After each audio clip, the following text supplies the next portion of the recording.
नमस्कार बंधुओं, यूट्यूब में आपका स्वागत है। मैं प्रद्युम्न नारायण राय युग शिल्पी और आप देख रहे हैं चैनल गायत्री विद्या। बंधु, आज हम चर्चा करेंगे मसाला वाटिका से घरेलू उपचार में काला नमक, लौंग, तेजपत्र और दालचीनी और साग के वाटिका के विषय में भी चर्चा करेंगे। बंधुओं, इससे पहले कि हम आगे बढ़ें, जिन लोगों ने मेरे इस चैनल को सब्सक्राइब नहीं किया है या फिर इस चैनल पर नए हैं तो कृपया इस चैनल को सब्सक्राइब करें और साथ ही बेल आइकन को प्रेस करें ताकि आपको समय समय पर नए नए वीडियो का नोटिफिकेशन समय से मिल सके। तो चलिए शुरू करते हैं गायत्री महामंत्र से। ओम भूर्भुवः स्वः तत्सवितुर्वरेण्यं भर्गो देवस्य धीमहि धियो यो नः प्रचोदयात्। बंधुओं, आज हमारा वीडियो काला नमक पर तैयार हो रहा है। आप ध्यान से देखेंगे, सुनेंगे। काला नमक के विषय में मैं जानकारी दे रहा हूँ। सर्वोपलब्ध मसाले का एक महत्वपूर्ण अंग या लमड़ सांभर के साथ आंवला, सब्जी, सुहागा, पिया, बासा के पत्तों के मिश्रण से बनाने के बाद उपलब्ध होता है। बाजार में यह सेंधा नमक की तरह ढेलों में मिलता है। काला नमक हिंगवाष्टक चूर्ण का एक घटक है। यह हाजमे की शक्ति को बढ़ाता है, वायु मिटाता है तथा पेट के फुलाव को दूर कर दस्त लाता है। भोजन के प्रति अरुचि, पेट में कृमि तथा उदर शूल में यह लाभकारी है। यह हृदय उत्तेजक है एवं हृदय रोग जन्य शूल में लाभप्रद पाया गया है। सुलेमानी नमक एवं वज्र क्षार के रूप में सम्मिश्रण से तैयार किए गए इसके चूर्ण आयुर्वेदिक नुस्खों में बहुधा प्रयुक्त होते हैं। घृत कुमारी, अजवाइन, हींग के साथ इसे उदर रोगों में लिया जाता है। वायु प्रधान रोगों में गर्म जल के साथ एवं पित्त प्रधान रोगों में इसे घी के साथ देते हैं। रक्त विकार, सूजन, जलोदर, हृदय या लीवर जन्य शोथों में इसका प्रयोग किसी भी स्थिति में नहीं किया जाना चाहिए। गरम मसाले में हम चर्चा कर रहे हैं।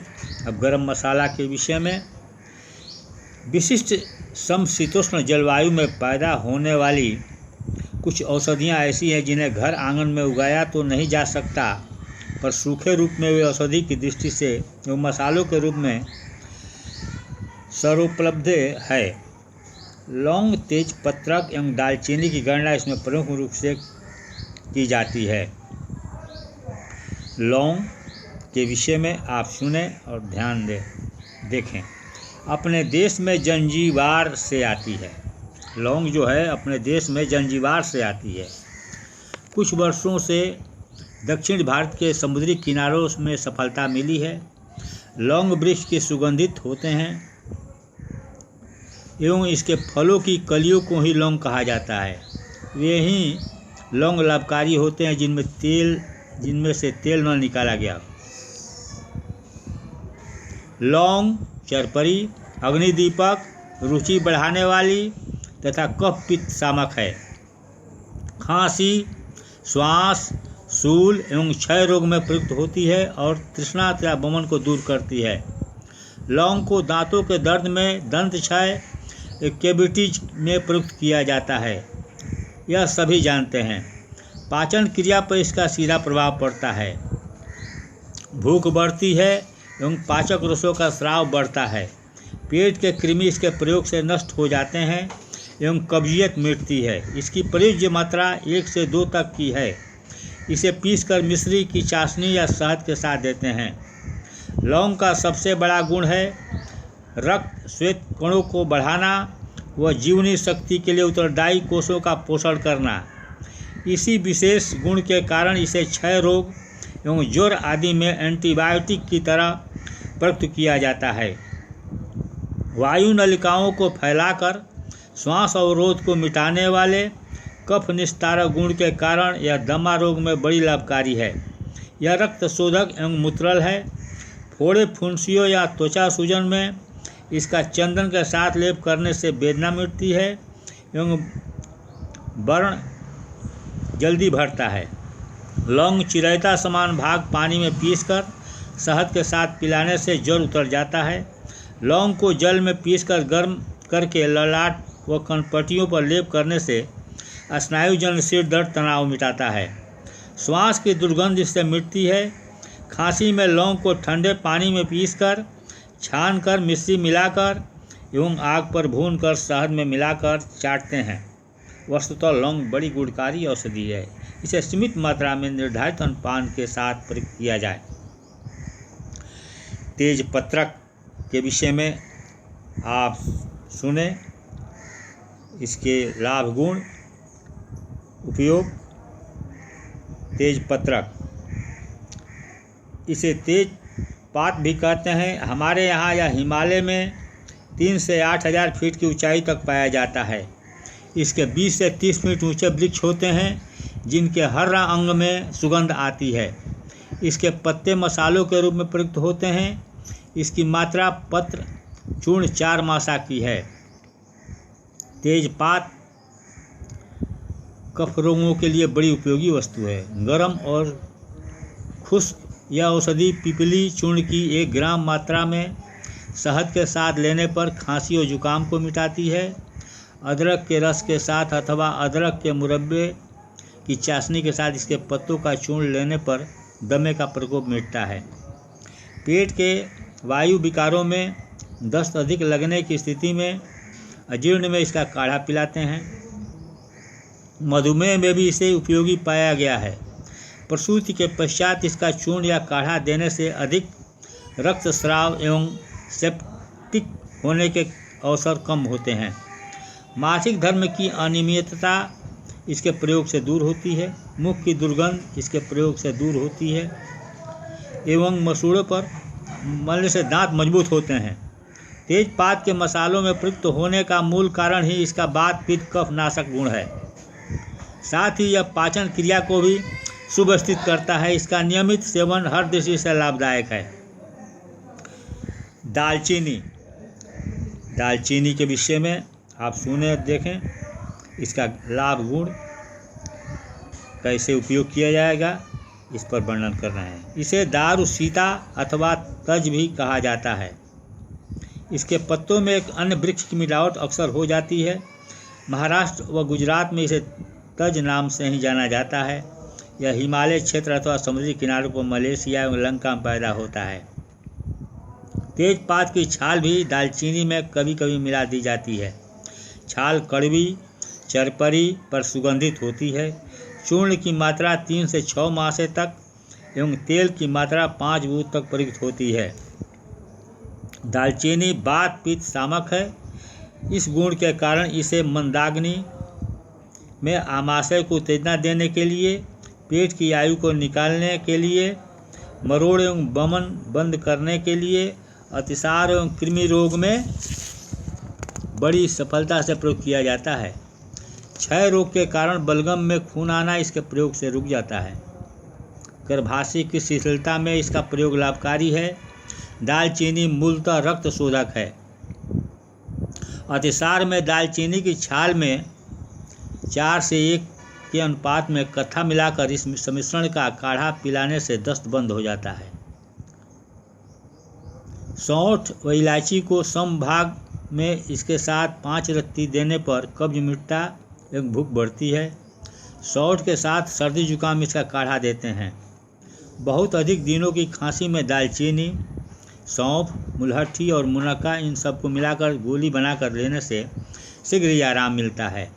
इसका तेल सिर दर्द में आराम पहुंचाता है। दांत के दर्द में इसके तेल का फाया बनाकर लगाने से आराम होता है। गर्भवती स्त्रियों को इसका प्रयोग नहीं करना चाहिए। दालचीनी मसालों में एक सर्वश्रेष्ठ औषधि है। जीवनी शक्तिवर्धक है एवं नियमित रूप से लेने पर रक्त शोधन करती है। वायरस जन रोगों का आक्रमण इसके प्रयोग से नहीं हो पाता। मसाला वाटिका में प्रयुक्त होने वाली उपयुक्त जितने भी वीडियो हम आपको पेश किए हैं, सभी औषधियों को जब चिकित्सा प्रयोजन हेतु प्रयुक्त किया जाए तो हमेशा इस वीडियो से तथा वैद्य गणों से मात्रा के संबंध में परामर्श कर लिया जाए तो अति उत्तम रहेगा। मात्रा की न्यूनाधिकता इन मसालों से शरीर में कोई भी विकृति पैदा कर सकती है, अतः स्वयं चिकित्सा उपचार में कभी जल्दबाजी नहीं करना चाहिए।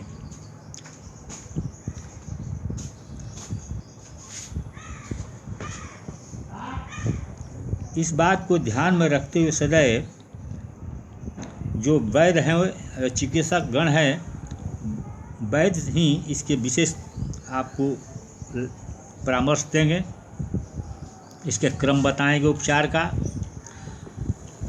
कौन औषधियाँ रोग निवारक है या अधिक कम मात्रा में देने से इसका क्या लाभ क्या हानि है, इसके विषय में जानकारी मिलेगी।